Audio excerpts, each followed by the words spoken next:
Hey guys, it's Iron Gone. We're going to be checking out Scavenger. It's a game that I'm really enjoying playing, and I'd like to show you guys a little bit about it.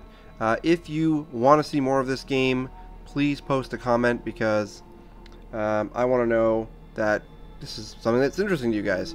What this is, for those of you who don't know, it is a post-apocalyptic, cannot talk today, post-apocalyptic game. Survival game, isometric view, a lot of text, a lot of inventory management. We're going to go for probably about 20 minutes and just kind of showcase the game. So we're going to start a new game. We are at full release version 1.0. This game just came out recently. It's been in early access for some time. Let's just pop in and I can kind of show you what the game is about. So here's our main character creation screen. It's fairly simple. You get 15 points. The little ticks in the upper right of these show how many points they take to learn, and these are flaws which give you negative that will give you the amount of points shown in the upper right. For example, if you take feeble, you have a less effective melee attack and you can carry less, which is a pretty big deal, so they give you 4 points back, which is a significant amount. I have a lot of success with melee characters. I would like to try and win as a ranged character.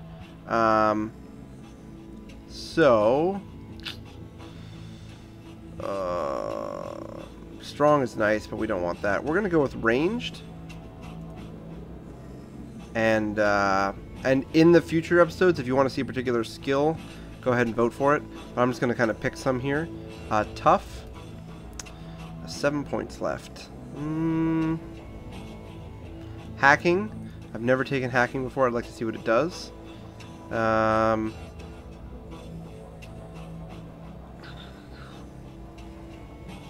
Hiding, interesting.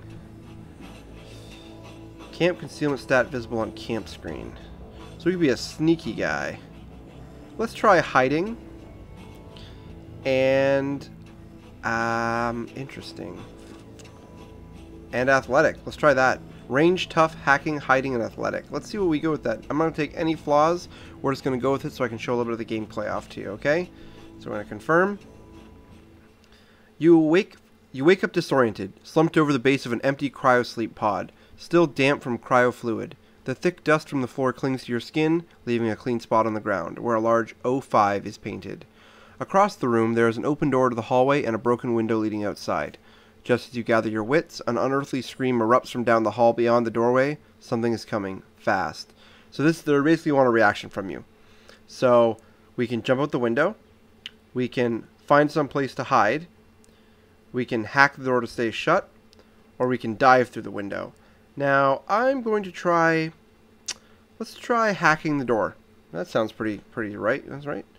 And you can pick more than one, but I'm not sure what it does, if it just defaults to the most recently one picked. Most of the time, these will get us through. So, using a common maintenance override code, you switch the door controls into maintenance mode, forcing the door closed and locked. The creature howls madly, slams into the door, and rams it a few times before muffled sounds recede again. Good. So now we can kind of look around. You're standing in a cryostasis room, although it looks like you may have been the only survivor. So we can climb out the window or search the console for records. We're going to do that, obviously. You check the console for any patient info and come across 3 records. Tank number 1, Anton Blubber. He was committed in 2012. There's his information. Then there's Tank 5, which is the one we were in. Philip Kindred, committed in 2019. No data. Billing account info, account 2014-117, Detroit Savings Bank.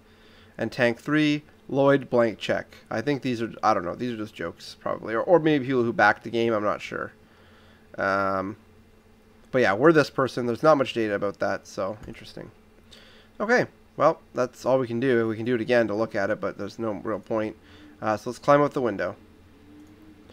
You decide to go outside and see if you can figure out where you are. Avoiding the broken glass, you step onto the sill and outside, rustling some plants that have grown wild in the area. It's cool outside and damp, probably morning. The distant report of a gun catches your attention. You cock your head, listening, but it's over as quickly as it started. Obviously, you're not alone out here, though that doesn't necessarily comfort you. I would imagine not. You have no idea where you are or who you are. You're in the parking lot of the Genis Cryo facility, but everything looks disused and in disrepair. Plants have pushed their way through the pavement and over the facility. Worst of all, nothing looks familiar. You don't remember this place or even who you are. Your frustration mounts, but you catch it and put it in check. Might as well look around. Yeah, sorry. So you don't know who you are. You have amnesia. I guess I jumped the gun on that one. Sorry. Okay, so this is kind of our overworld map. This is how we navigate the world. It's going to explain some stuff, which I'll probably just mostly skip through. Some interesting things to note, though, is these are our statuses: hunger, thirst, how rested we are, how burdened we are, how comfortable we are, the current outdoor temperature, and if we're hurt or not. And this will show like if we're sick or painful. Higher is almost always better, except for temperature. Temperature we want to be right in the middle, typically speaking. But higher is better. Our money, some commands here, which we'll go through as we go through them, and some more inventory stuff that I will go through as we go through, and our current moves. So normally we'd be able to move 5 times around, but since we're barefoot, we lose 1. But anyway, the first thing we want to learn to do is scavenge. Search the area for anything useful. So we click this button. In the hex that we're in, it'll ask which thing we want to scavenge. In this case, we want to scavenge through this cryo facility we just came out of. Hit confirm. And this shows off a couple things here. Despite its high-tech appearance, this facility seems to be tucked away in the wilderness out of sight. This bodes well for the chances of finding something of value, or even shelter, provided nothing else is set up shop here with those same ideas. So, loot, again, higher is better in all these cases. Loot is the chance of getting stuff. Safety is the chance of being hurt. Lower is worse. And sneak is how loud it's going to be. So the lower it is, the more likely other people will notice you doing this. Options, if you have like a special skill here, you can get better options here. So let's confirm. I found something. You can go back into the cryo facility using this item. You find it, but it's just basically the window. And some glass shards. I'm going to take this stack here and put it in my hand. This is our general inventory. We're wearing a hospital wrist strap. We have a weird bronze talisman. And we have our hospital gown. Other than that, these are slots, left and right hands, feet, equipment, backpack. And I'll go into this as we get stuff, so just kind of play along and see how we go. So we're going to close the item screen. Wasn't really that useful to get that, so we're going to go down here and check. As you approach the town, there is no sign of activity. Buildings stand in ruin. Vehicles are overturned and blackened with fire. Explosion marks radiate outwards from walls and pavement. In the distance, strange-looking creatures circle in the sky, like monstrous, leathery vultures. The world has drastically changed from what you knew. Some sort of cataclysm has befallen Earth, returning mankind to the Dark Ages, and along with it, your hopes of finding a warm meal and some answers. You decide to look around and scavenge what you can from the ruins. Okay, makes sense. I'd probably break down at this point. I'd be like, woo-hoo-hoo-hoo. Alright, so we're going to scavenge. And so see, here's an example. An abandoned mobile home or abandoned house. We're going to search the abandoned house. Let's see. The suburbs were hit hard in the collapse, with masses of people fleeing urban centers in search of supplies and supernatural threats encroaching from the wilds. The suburbs became the front lines in a war for survival. Still, houses like these are so numerous that some have been entirely missed by scavengers, and they tend to be less likely to fall over than the bigger buildings in urban centers. So not much loot. Pretty safe, but it's not exactly the stealthiest thing to do. So we can scavenge discreetly. That'll drop our loot, but our sneak will go way up. So if we're looking to not be detected in the area, we can scavenge. I'm not going to worry about that. I'm just going to loot normally because we want more loot, and I'm not as concerned about getting caught. If we die early, then we die early. No useful items found this time. RNG is a big factor in this game, and it really, really can hurt sometimes. Like other suburban homes, mobile homes were on the front lines in a war between fleeing urban populations and supernatural hordes from the wilds. However, their smaller size often means there's less items to be found in each. No useful items. Your activity likely alerted nearby creatures. Yeah, so that's how it goes. So aside from these two little spots, everything else is randomly generated around us. So this is the start of a new life, everyone. Alright, so we have moved all that we can move. Let's end our turn. There appears to be a dog. I saw a wild dog jump up there, but he doesn't look to be coming after us, so we're okay. We'll scavenge this area, see what we got to find.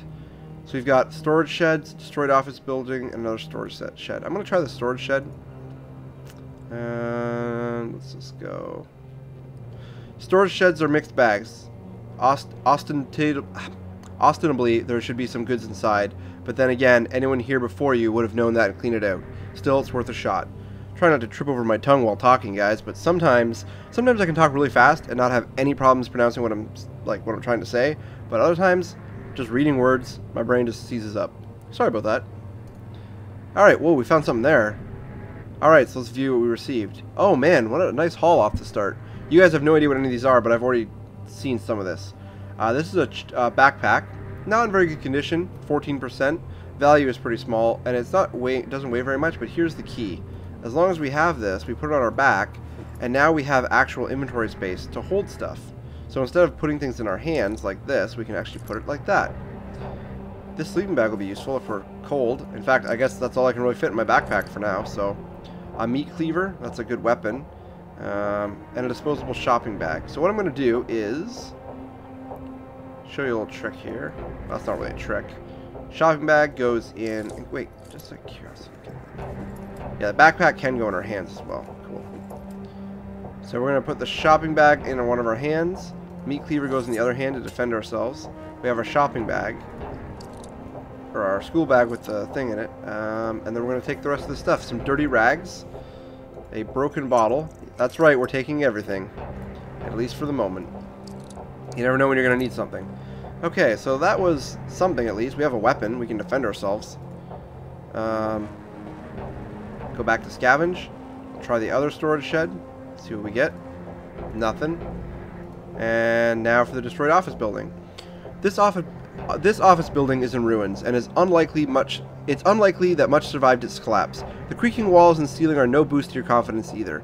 Still, that may mean no one was brave enough or perhaps desperate enough to go in there. So the safety on this is a little bit lower. So we have a chance that we can actually get hurt scavenging. So we haven't found anything there either. So time to set off. And just kind of wander out into the field looking for more. So there's something on the ground here. A handful of berries. You'd say, oh, that sounds good. Except the fact that we don't really know if those are poisonous or not. Typically blackberries are safe. I don't know if there's an exception to that, but as we're not a botanist, we don't have the ability to find that out. So I'll just take that stone and just go from there. Let's keep looking. What do we got here? Some water and pebbles. I'm going to take these in case we can make a sling. We can use those in a sling. And water is good. We don't have anything to carry it in. And also, you do have to be careful with water because it can be polluted. So there's that option too. Let's end turn.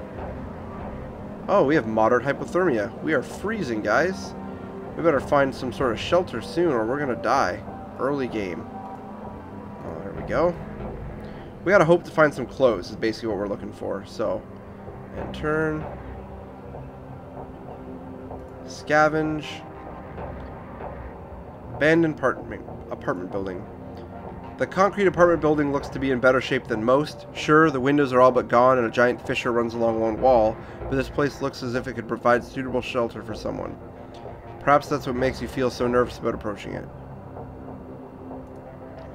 We found some stuff.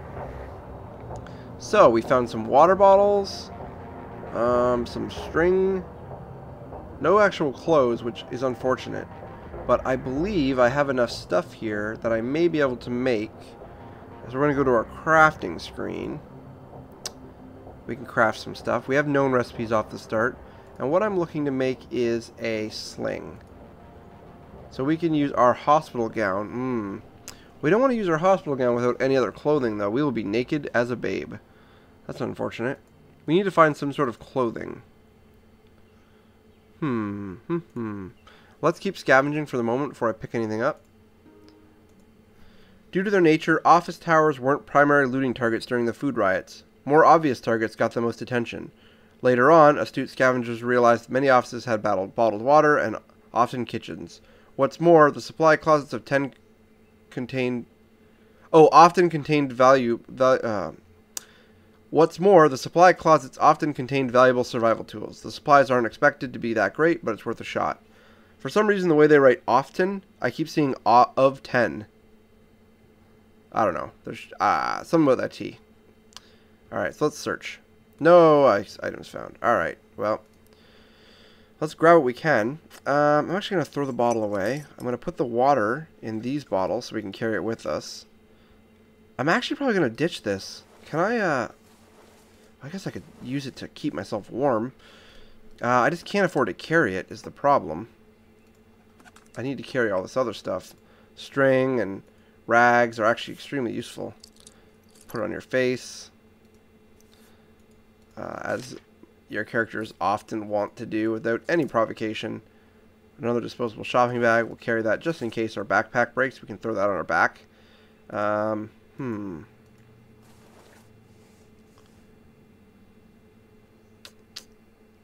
So if I rest here now.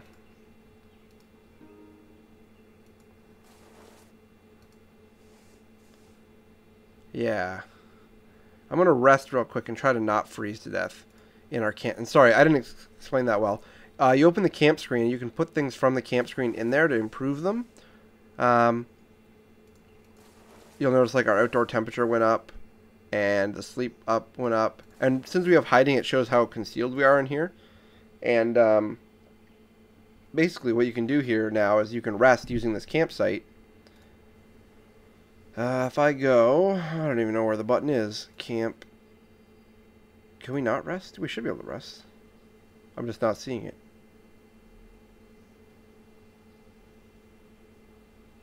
Well, I can turn either way.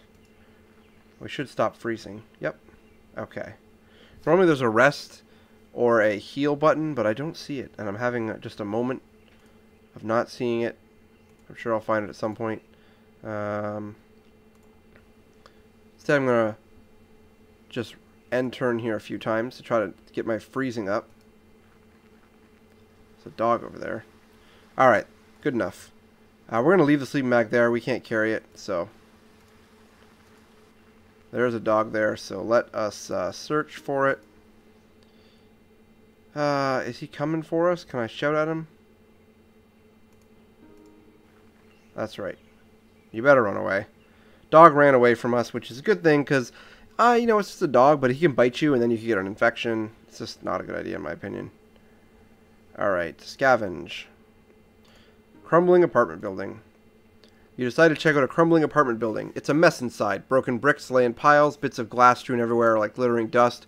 Water stains and dead leaves litter the outer edges of the building, and rock dust still covers areas sheltered from the elements. Scavengers before you have obviously picked most of the easy scores clean, but a little elbow grease and some risk-taking might reward the intrepid treasure seeker.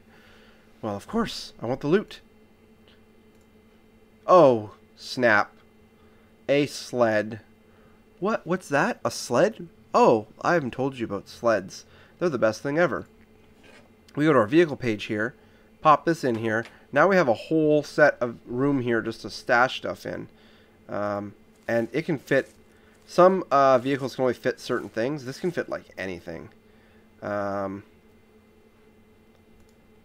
back to our player inventory. I want these two rocks. These two rocks are in really good condition. 98%. I like rocks.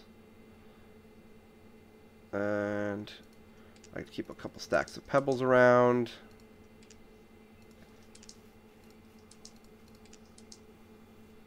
Why? Because they are awesome for slings.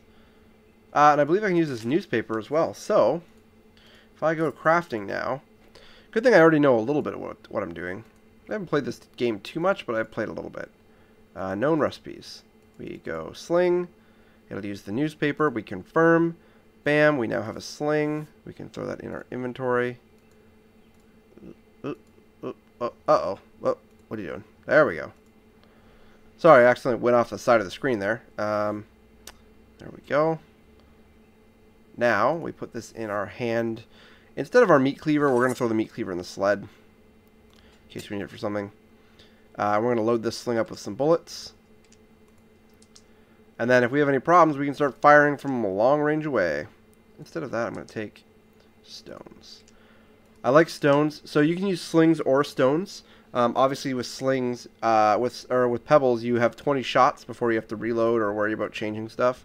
Stones is only 2, but they do significantly more damage. So it's up to you. Cornucola plastic bottle. I'm going to drink this. This should make us warmer. I'm on a caffeine high. Taste the corny refreshment. Hoping that'll help us while we're scavenging and stuff. Alright. No useful items found this time. Alright, alright. And turn. Let's go back to our camp.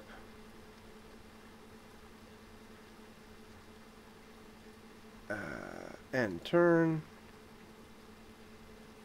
Sleep. There we go.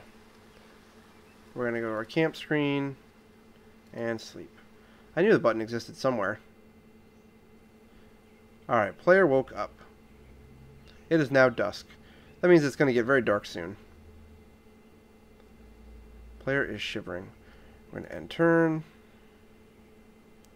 We're basically going to camp here for the night. Because I do not want to wander around in the dark and get potentially killed. So, drank some water. As night falls, you notice there is a bright glow coming from the east.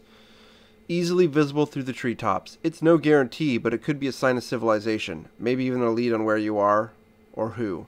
And if nothing else, it's a good landmark to strike towards Zenny. So if we press M to see our mini-map, it's where we are. And the glow, if I can I move my camera? Can I move it? Yeah, there we go. The glow is over here. And this is a pretty big map.